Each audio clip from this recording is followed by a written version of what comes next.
안녕하세요. 상식이 돈이 되는 지식스쿨입니다. 지난달 일본의 새로운 내각이 출범한 뒤 스가 총리는 한일 관계가 엄중하다, 함께 발전해 나가자라고 밝히면서 한일 관계가 새로운 국면을 맞을 수 있다는 기대 섞인 반응들이 살짝 있었습니다. 하지만 결국 일본은 일본스럽게 행동하고 있죠. 여전히 스가 내각은 아베 내각과 다를 바 없이 과거를 직시하지 않은 채 반성조차 하지 않고 있습니다. 최근 독일 베를린 도심에 세워진 평화의 소녀상이 일본 정부의 요구에 의해 철거될 뻔한 사건이 있었죠. 이 소녀상은 지금까지 독일에서 세 번째로 설치됐고 베를린 중심가에 있어 거리를 오가는 사람들이 쉽게 볼 수 있는데요.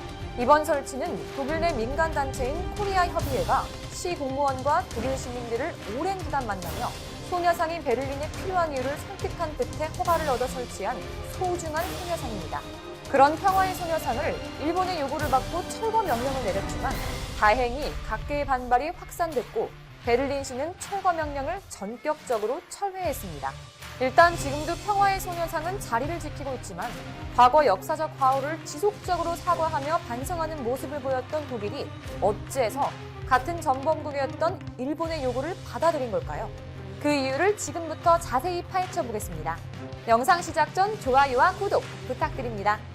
독일은 세계 2차 대전의 전범국이었던 과거 때문에 여성 인권과 전쟁 범죄 처벌 등에서 보다 적극적으로 나서야 한다는 암묵적 인식이 독일뿐만 아니라 국제사회에도 깔려 있습니다. 그런데 이번 독일의 소녀상 철거 명령은 상식을 벗어난 행동으로 보였는데요. 그 행동의 이유가 일본의 집요한 로비와 물밑 외교전의 결과물인 것으로 나타났습니다. 철거 위기에 처했던 이 소녀상은 지난달 25일 베를린 미테구의 비리켄 거리와 브레머 거리가 교차하는 지점에 세워졌고 28일 제막식이 열렸습니다.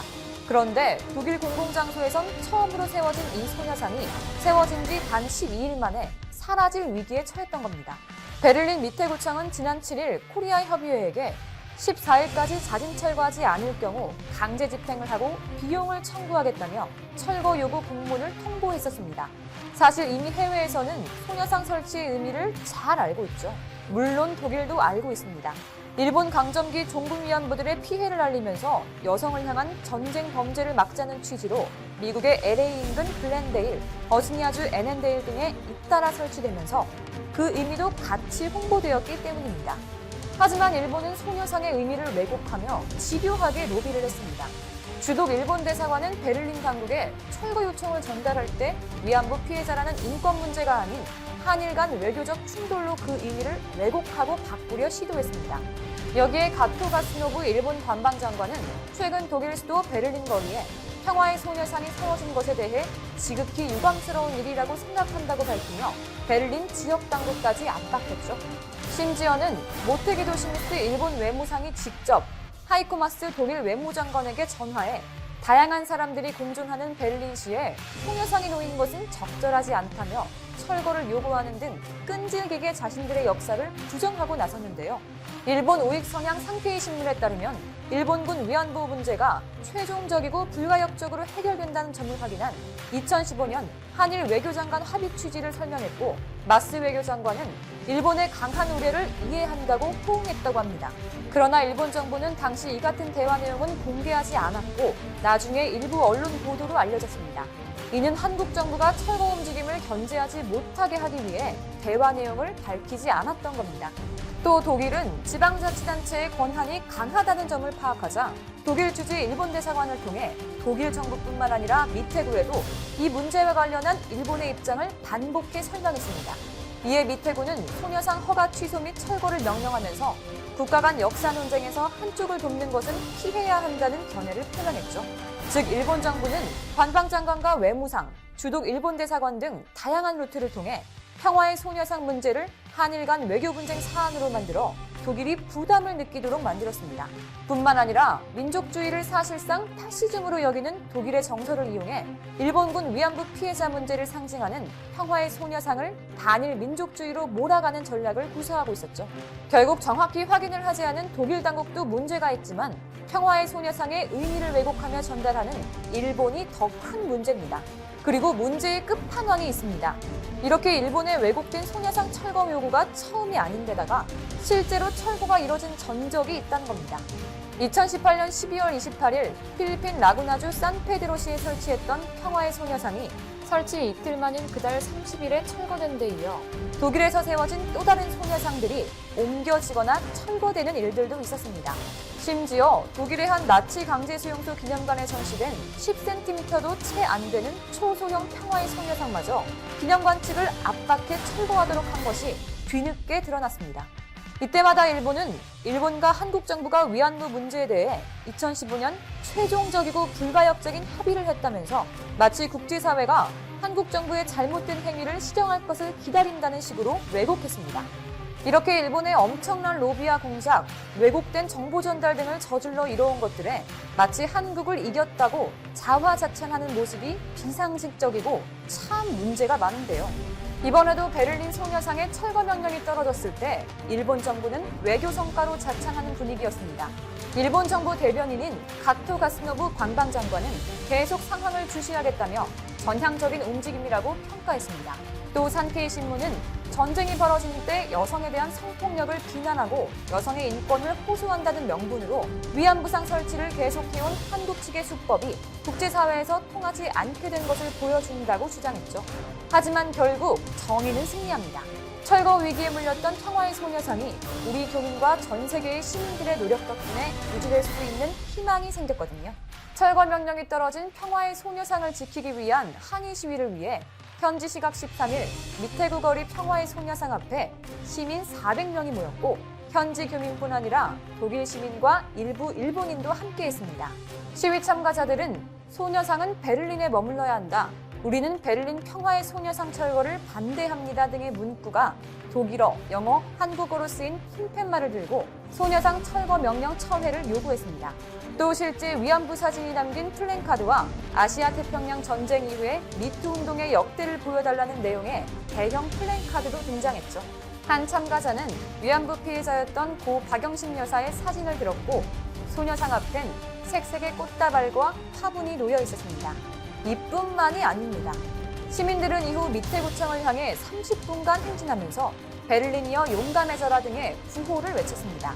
행진엔 휠체어를 탄 소녀상도 함께 했는데요.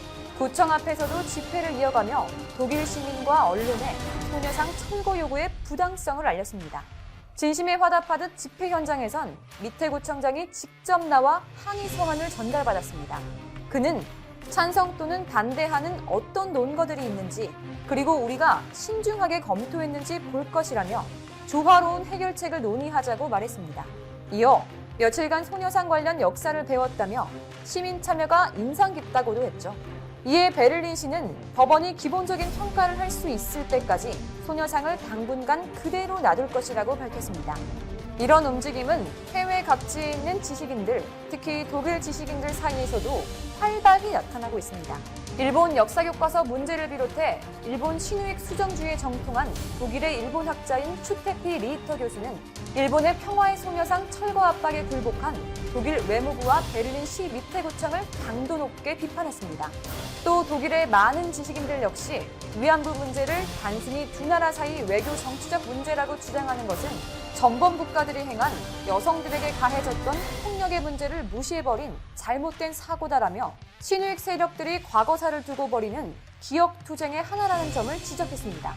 게다가 수많은 해외 시민들도 이번 소녀상 철거 논란에 분노하며 소녀상을 유지해야 한다는 청원을 베를린시 정부 한중일 정상회담에 스가 요시히데 일본 총리가 불참할 수 있다는 일본 언론의 보도가 이어지고 있다.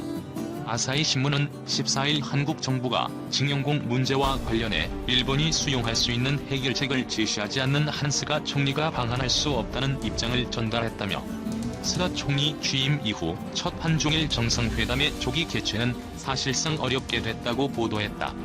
일본 정부는 일본 제철을 상대로 한 징용 피해자들의 소송에서 한국 대법원이 2018년 10월 위자료를 주라고 최종 판결한 것이 1965년 체결된 한일 청구권 협정에 어긋나는 것이라며 한국 정부가 해결해야 한다는 입장을 견지해왔다.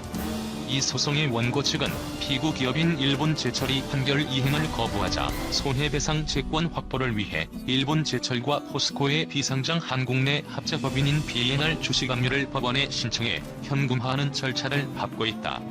스가 총리와 일본 정부는 현금화가 이루어져 자국 기업이 실질적 피해를 보게 되면 보복 조치를 하겠다고 예고해놓은 상태다. 그러나 한국 정부는 대화를 통한 해결 원칙을 강조하면서 징용 피해자 배상 판결에 대해선 사법부 판단을 존중해야 한다는 입장을 지키고 있다. 이런 상황에서 지난해 12월 중국에서 열린 한중일 정상회의가 올해 말 서울에서 한국 주치로 열릴 예정이다. 이와 관련 일본 외무성 간부는 13일 일본 제철의 압류 자산이 언제 현금화될지 모르는 상황에선 스가 총리가 방한할 수는 없다는 취지로 아사히 신문에 말했다. 아사히 신문은 익명의 관계자를 인용해 일본 정부가 이미 여러 경로를 통해 이 같은 입장을 한국 측에 전달하고 있다고 전했다. 이는 교도통신의 지난 12일 보도와 같은 맥락이다. 교도통신은 일본 정부가 한중일 정상회담에 스가 총리 참석 조건으로 한일 갈등 현안인 징용 피해자 배상 소송에 관한 한국 정부의 조치를 요구했다고 복수의 한일 관계 소식통을 인용해 보도했다. 그러나 일본 정부는 공식적으로는 스가 총리의 방한 여부가 아직 결정되지 않았다며 유보하는 태도를 유지하고 있다.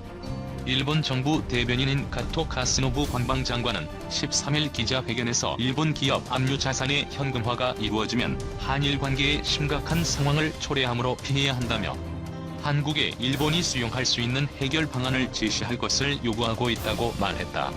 그는 교도통신 보도 내용의 사실관계를 묻는 말에는 한중일 정상회담의 구체적인 일정 등은 어떤 것도 결정되지 않은 것으로 안다며 구체적인 답변을 피했다. 한편 아사히 신문은 양국 관계가 악화한 상태가 계속되는 지금이야말로 정상끼리 만나야 한다며 정상회담이 성사될 수 있도록 일본 측에 이해를 구하고 있다는 한국 정부 관계자 말을 소개했다. 이 신문은 이어 문재인 정부가 가장 중요한 과제로 내세우는 대북 문제는 벽에 부닥친 상황이고 시진핑 중국 국가주석 방한도 미중 관계 악화 영향으로 진척되지 않고 있다며 한중일 정상회담을 통해 신종 코로나 바이러스 감염증 방역 대책과 경제 협력에서 외교적 성과를 올려 하락세인 지지율 회복을 꾀하려 한다고 분석했다.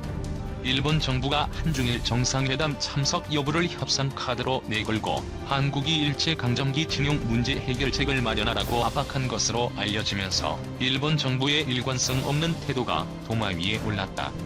아베 신조 내각 시절 일본 측이 문제가 있기 때문에 더욱 대화가 필요하다는 점을 강조한 것이나 스가 요시히데 일본 총리가 김정은 북한 국무위원장을 조건 없이 만나겠다는 뜻을 강조한 점에 비춰보면 유독 한국에 까다로운 조건을 내건 셈이기 때문이다.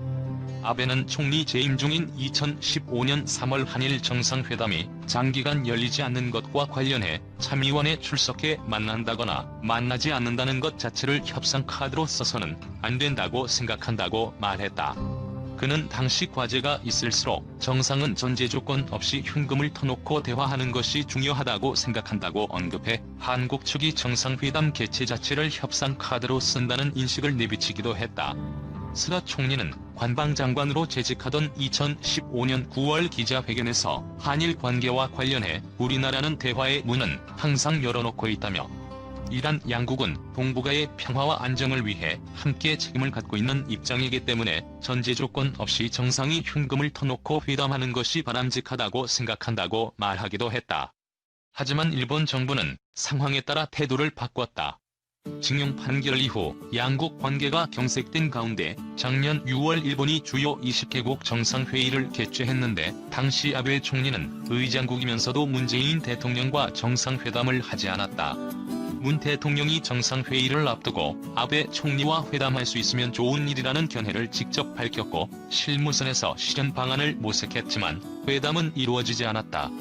이로부터 얼마 지나지 않아 일본 측이 한국에 대한 수출 규제 강화 조치를 발표했다. 1년의 흐름에 비춰볼 때 참의원 선거를 앞두고 한국에 대한 강경 노선으로 지지율을 올리려는 정치적인 판단 아래 회담에 응하지 않을 수 있다는 점을 강조한 것이라는 분석도 제기됐다. 아베 전 총리는 13일 보도된 산케이신문과의 인터뷰에서 시진핑 중국 국가주석의 국빈 방문을 요구하는 이유에 관해 나는 어떤 상황이 되더라도 순회 사이에 교류를 끊어서는 안 된다고 말씀드려왔다고 강조했다. 그는 임기 후반에는 납치 문제 해결을 위해 김정은 북한 국무위원장과도 조건 없이 만날 의향이 있다고 밝혔으며 스가 총리 역시 조건을 붙이지 않고 김 위원장과 만날 용의가 있다며 아베 노선 계승 방침을 부각했다. 일본 정부는 정상 간의 대화가 중요하다면서도 상황에 따라서는 대화 자체를 카드로 써서 상대를 압박하거나 특정 국가에 대해서만 대화의 문턱을 높이는 셈이다. 일본 정부가 대외적으로 외교 정책의 일관성을 중시하는 태도를 보이지만 결국 국내 정치 상황 등을 고려해 달면 삼키고 쓰면 뱉는 전략을 택할 수 있음을 스스로 드러낸 양상이다. 교도통신은 과거 고이즈미 주니치로 내각 시절 고이즈미 총리의 야스쿠니 신사참배에 반발한 중국이 정상회담을 일시적으로 보류하자 대화가 중요하다고 주장했다고 소개했다. 또 최근에는 일본 총리가 김정은 위원장과 조건 없이 만나겠다고 하는 점 등을 거론하며 일본 정부의 외교 태도가 모순된다는 인상을 부정할 수 없다고 꼬집었다. 교도는 징용 문제와 관련해 일본이 수용 가능한 조치를 한국이 강구하지 않는 이상